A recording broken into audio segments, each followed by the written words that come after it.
Comment ça s'est fait? Comment t'es arrivé à ce postulat? Alors, très honnêtement, j'ai posé ma candidature, j'ai été contacté par le président à l'issue de Paris-Nice.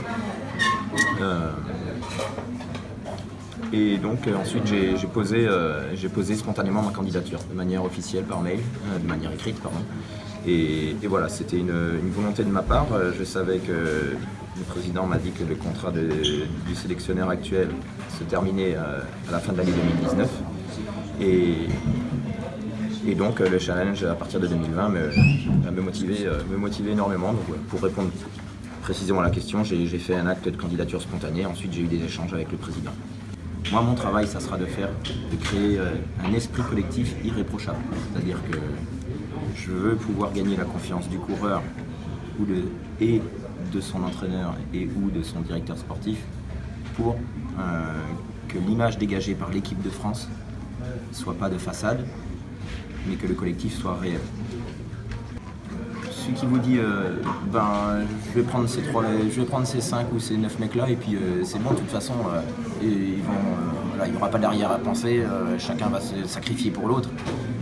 S'il n'y a pas un travail qui est fait en amont sur le long terme, vous n'avez aucune chance que ça marche. Donc oui, c'est compliqué. Il y a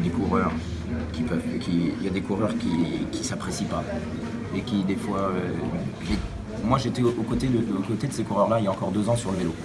Donc moi mes dernières années j'étais plus dans une optique de résultat, je sentais bien que je déclinais physiquement, j'étais plus capitaine de route dans l'équipe dans laquelle j'étais, mais ça ne m'empêchait pas de donner des conseils à d'autres jeunes qui n'étaient pas dans mon équipe.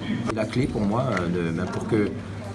pour que quand on rentre chez soi, après une échéance avec le maillot de l'équipe de France, il n'y a pas que le gars, si beau résultat il y a eu, qui soit content, que tout le monde soit content. Je ne parle pas que des coureurs, je parle de tout le personnel de la Fédé, que ce soit des mécanos, des assistants, le président, les DTN, tout ce que vous voulez, que tout le monde ait le sentiment que de toute façon, on ne pouvait pas faire mieux et qu'on a tout fait comme il fallait. L'objectif, c'est ça.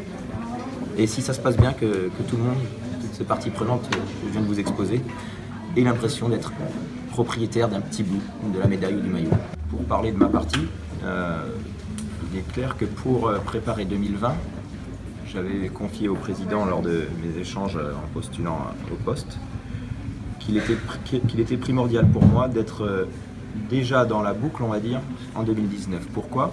Parce qu'aujourd'hui, les programmes de course et les coureurs au niveau planification d'entraînement sont arrivés à un tel niveau que vous ne pouvez pas débarquer en février 2020 en demandant à un coureur d'être bien aux Jeux Olympiques 6 mois après. Ça peut paraître bizarre ce que je vous dis, mais si un coureur fait le Tour d'Italie et le Tour de France, est-ce qu'il sera en forme? Et les programmes de course dans une équipe pro, j'ai été pro il y a 2 ans, ça se fait pas au niveau des coureurs dont on parle. Si c'est un néo-pro, un équipier, c'est pas pareil. Mais les leaders du cyclisme français, leur programme de course, il se fait l'hiver